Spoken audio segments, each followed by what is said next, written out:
You're thinking about Doughnuts by me, Michael Rosen. Chapter 10. Frank sat and thought. I can't do this on my own. I can't do it with the giant fly. I can't do it with the plastic skeleton. Who else can help me? He thought of all the other people he had met. Spacesuit? The Stone Men? Tiger? He couldn't see how any of them could help.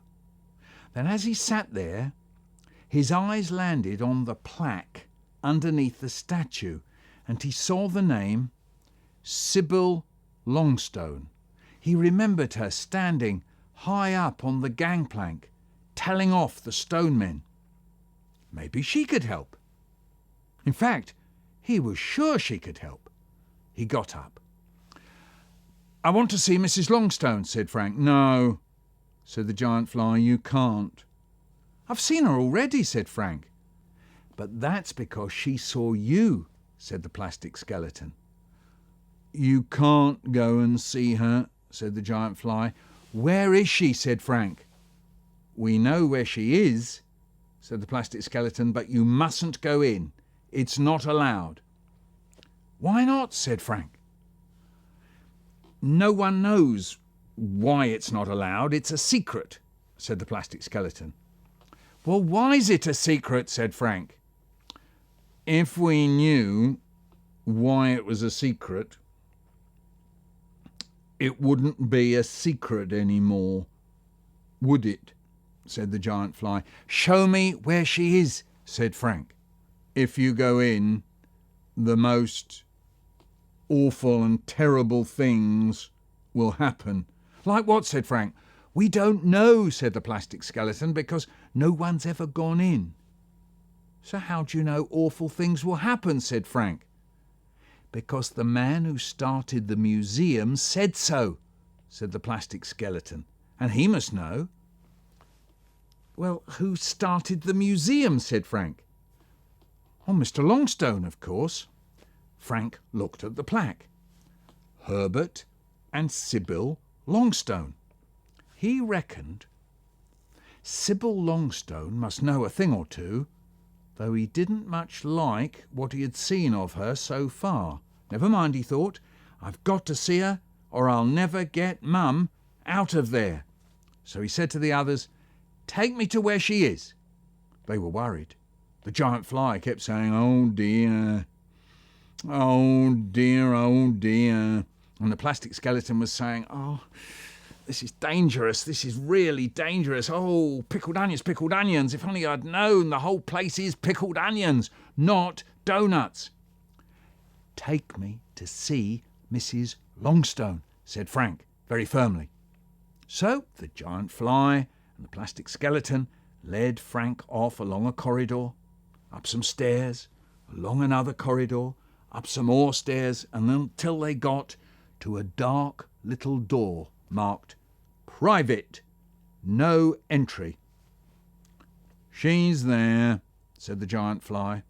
So Frank opened the door. Straight in front of him was another door. On this door was a sign, Even more private, no entry at all. Frank opened this door, and the one behind him, shut. Straight in front of him was another door. On this door was a sign. It said, Unbelievably private, incredibly no chance of entry. Frank opened this door, and immediately he heard two people shouting. Two people were shouting at each other. One was a woman, one was a man. Frank was in a small, dark room. It was piled high with wooden carvings, statues, figures of heads, faces, masks, and animals, and they were all looking at Frank. Some of them stared. Some of them looked as if they were laughing. Some of them were grinning, and some of them looked angry, and some of them looked sad. The noise of the shouting was coming from another room, through another door. On this door, there was one of those signs that say, knock and enter, except someone had written on it. Now it said, don't knock and don't enter. The woman's voice is Mrs. Longstone, thought Frank. And she said, you're a nincompoop, you're a buffoon, you're a damnable idiot. And the man's voice said, I don't have to put up with this from you, woman. This is my museum. And Mrs. Longstone said, it's not your museum. If it's anyone's museum, it's Joseph Bryman's and General Fawcett's. Oh, no, it isn't, said the man. It's mine. It's mine. I may have things to thank those two men for, but it's my museum. Pickled onions, said Mrs. Longstone. Pickle yourself, said the man. And I'll tell you something else, Herbert Longstone, said Mrs. Longstone. If I'm alive after you, the day you die, General Fawcett goes out of this museum. You dare, said Mr. Longstone. I'll write it down in my will. That statue can never be removed. I'll throw it out, you old lunatic. Then every piece of General Fawcett's treasure will curse you for the rest of your days, woman. It isn't Fawcett's treasure, it's the African's treasure. Frank thought he had had enough. He stepped up to the door and opened it. He was in an old room, piled high with papers and knickknacks and ornaments and old clocks, pictures all over the walls, mantelpieces and windowsills, piled high with bowls and carvings and plates and things. Mr. Longstone was sitting at a desk, and Mrs. Longstone was pacing to and fro in the room. I want my mum, said Frank. Mr. and Mrs. Longstone looked round. Mrs. Longstone was still wearing that long black dress, and Mr. Longstone had on a black suit. Mrs. Longstone said, How dare you? How dare you, boy? Don't you know? No one is allowed in here, no one at all. Why not? Said Frank. Because we don't want people to hear us shouting at each other, said Mr. and Mrs. Longstone together at the same time. It's a secret, they said. Yeah, well, it's not a secret anymore, is it? Said Frank. No, they said. I want my mum, said Frank. Where is she? They said. In Bryman's Pickles factory, said Frank. Well, you can't have her, they said. If she's not making pickles, Joseph Bryman can't sell his pickles, he won't get any money, and so we won't get any either, they said. Well, I'm going to get her out of there, said Frank. I'm going to go downstairs, I'm going to open up his big fat chest, and I'm just going to pull her out. You can't, it's our museum. You can't, they said. I am, said Frank. I'm going to pull her out. I'm going to pull them all out. You can't bring that lot into our museum, they said. I will, said Frank. You haven't got anywhere to put them, they said. You haven't got a glass case. Everything has to have a glass case. You can't put something in the museum if you haven't got a glass case. As they were saying this, Mr. Longstone was moving towards Frank. We've got the glass cases. We decide what goes in the glass cases, he said. Frank noticed that Mr. Longstone was making signs to Mrs. Longstone. She opened an old glass case that was standing on the floor. It had a new sign on it. Frank. Mr. Longstone got nearer. Mrs. Longstone started pushing the glass case towards Frank as well. Frank looked in the case. It was big enough for him to be put in. It got nearer and nearer. Mr. Longstone was reaching out towards him. His hands touched Frank. The door of the glass case was open and waiting for him. Frank shouted, "Oh, no, you don't! Oh, no, you don't!" And he gave Mr. Longstone a great big push. Poof! Mr. Longstone staggered backwards, tripped, and he fell straight into the glass case. Pew! The case fell back on the floor. Pew! And it landed with a bang, and as it landed, the door slammed shut tight. Achoo! There was Mr. Longstone, lying on his back, looking up, out of a glass case on the floor. He wasn't moving. He just lay there, staring up at Frank and Mrs. Longstone. Mrs. Longstone stood staring down at him. She was frozen to the spot. She didn't move, she didn't breathe. She was rooted to the ground. "I'm going to get my mum," said Frank, and he turned round, walked through the door, past the heads and masks and faces, through the other doors, and back to where the giant fly and the plastic skeleton were waiting for him. "Hello," said Frank. "Well, well, well," said the giant fly. "I didn't think I'd see you come out of there alive." "Oh, really? How did you think I would come out?" said Frank. "Dead," said the giant fly. "Yeah, dead in a glass case," said the plastic skeleton. "You mean you knew?" said Frank. "Yes," said the giant fly. "Yeah," said the plastic skeleton. "Well, I'm blowed," said Frank. "Well, I haven't got much time left," said the plastic skeleton. "I have to get back to my glass case. We must hurry." "Well, come on then," said Frank. "But we haven't found the real wild man skeleton yet." But Frank was off down the corridor already. "Plenty of real flies about, though, aren't there?" said the giant fly, "so I don't have to go looking for any of them." And they hurried off after Frank back to the glass house. When they got there, Frank was already at the statue, opening up the door. He knew what to do, just pull his mother out of John Bryman's chest. He tried, but couldn't. No matter how hard he tried, he just couldn't do it on his own. He looked at the other two. Plastic Skeleton was getting cross. He wanted to get on with looking for the real wild man. Giant Fly was looking for real flies. Now that he remembered that there were real flies in the world, he was going up to them and talking to them. "Hello, little fly," he said. They didn't seem very interested in talking to him, though.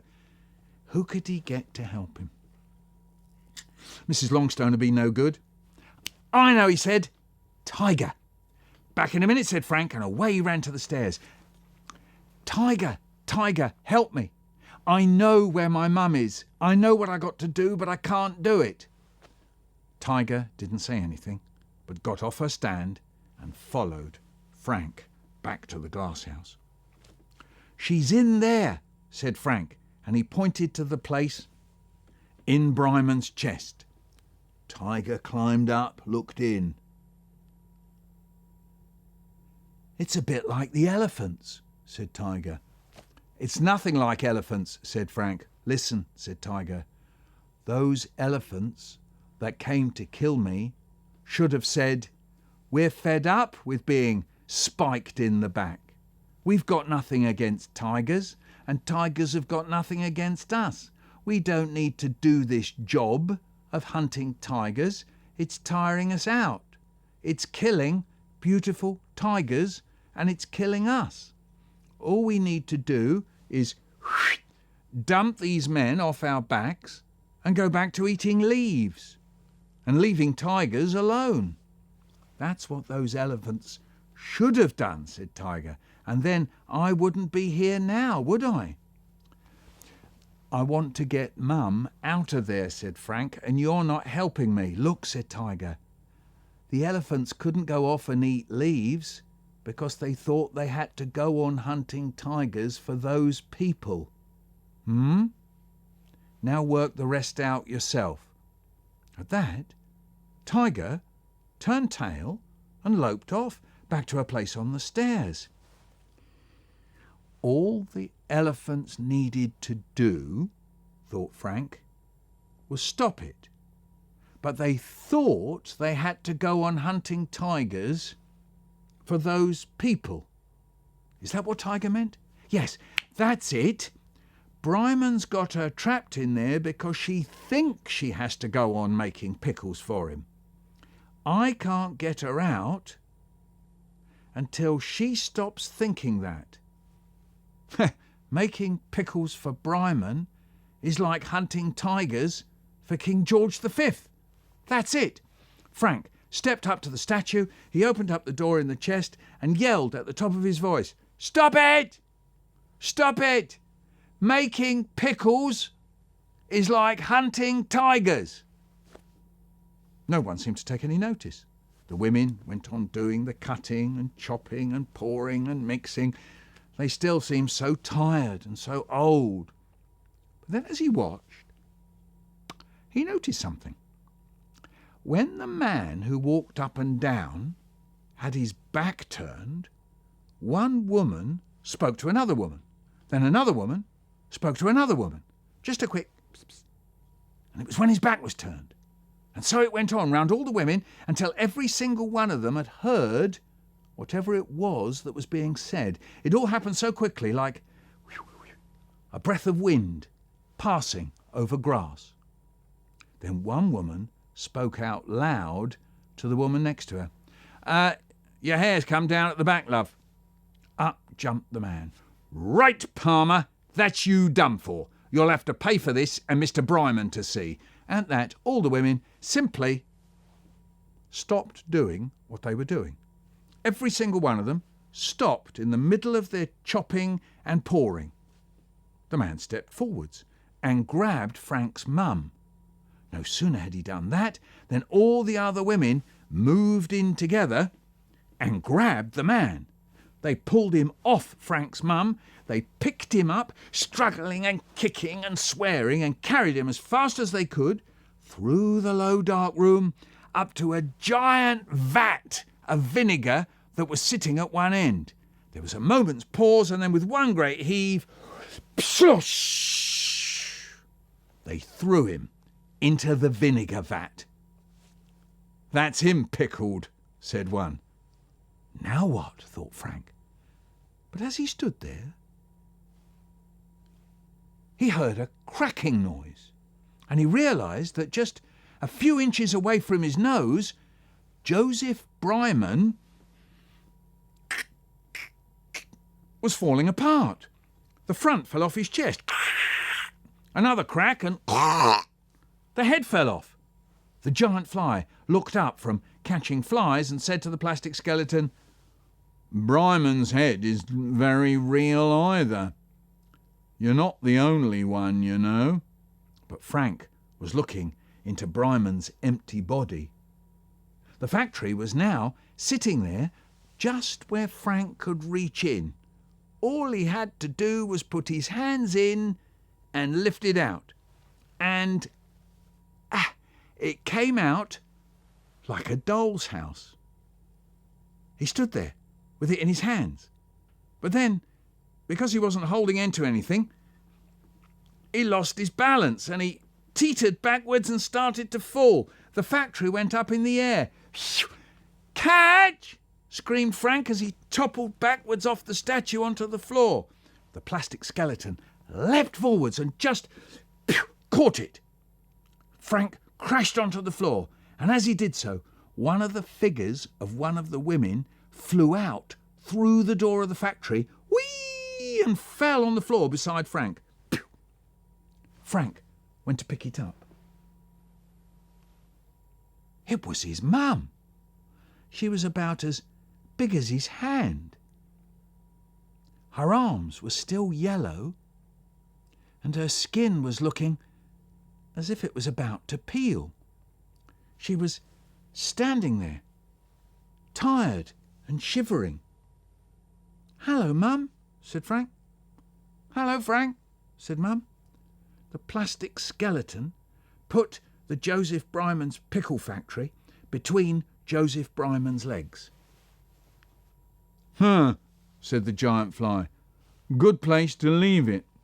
Then everyone who sees the statue will see Pickles at the same time." "And us," said Frank's mum. "That's you, isn't it?" says Mum. "Moan, moan, moan. I'm your mum, aren't I?"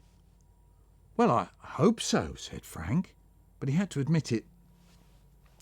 He was a bit disappointed. "Right," said the plastic skeleton.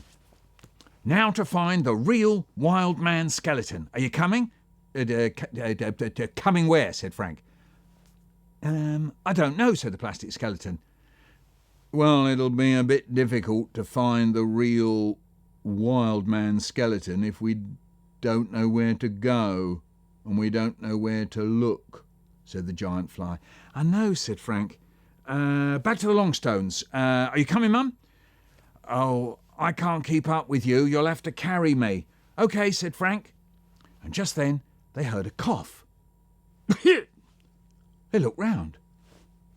It was General Fawcett. Frank had forgotten all about him standing there. He coughed again. Oh, no, said the giant fly. What's woken him up? Pickled onions, said Mum. But we haven't got any pickled onions, said Frank. Yes, we have, said the giant fly.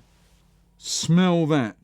And he pushed Frank towards the factory between Joseph Bryman's feet. And sure enough, the smell of pickles and pickled onions was pouring out of the little factory. General Fawcett coughed again. He loves pickled onions, said Mum. How do you know? Said Frank. Because General Fawcett got the army to buy thousands of jars of pickles from Bryman's for his army in Africa. The giant fly was standing looking from Bryman to Fawcett and back to Bryman again, saying, He made the pickles, he bought the pickles. He made the pickles, he bought the pickles. No, said Mum. We made the pickles. Right, said the giant fly. You made the pickles, but Bryman got the money when Fawcett bought the pickles. Then the Longstones got the money and they got the treasure. Well. General Fawcett suddenly spoke. He had a loud, fruity voice. I can see you're not wearing the right trousers. The giant fly said, I don't wear trousers. The plastic skeleton said, I don't wear trousers. And Mum said, I don't wear trousers. And Frank said, what are the right trousers? And General Fawcett said, do you know what the Union Jack is, boy? And Frank said, I thought we were talking about trousers. The trousers you should be wearing today, boy, said General Fawcett, are Union Jack trousers. They're in the drawer down below. And Frank pulled out a drawer and took out a pair of trousers made up of the Union Jack flag. Why does he have to put them on today? Said Mum. Because today, said General Fawcett, is the day of the wheel falling off General Fawcett's gun carriage 120 years ago today. After General Fawcett said that, there was a sound of bugles going.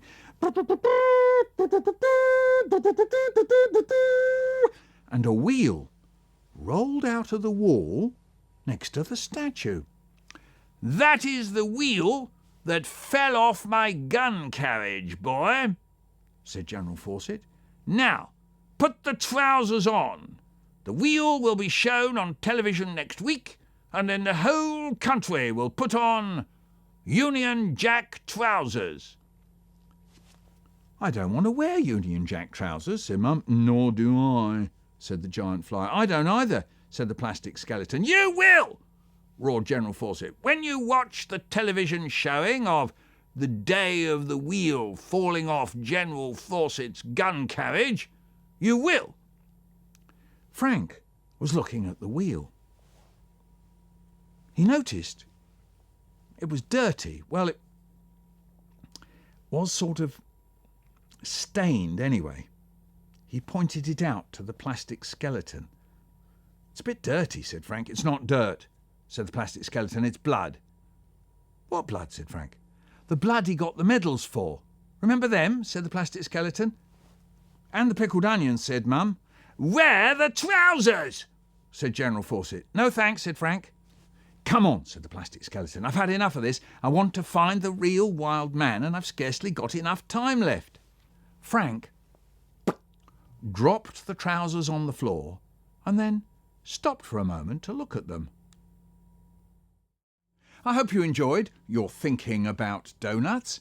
If you want to know more about all the new stories and poems I put up here on Kids Poems and Stories with Michael Rosen, then why not follow the link and subscribe to the channel?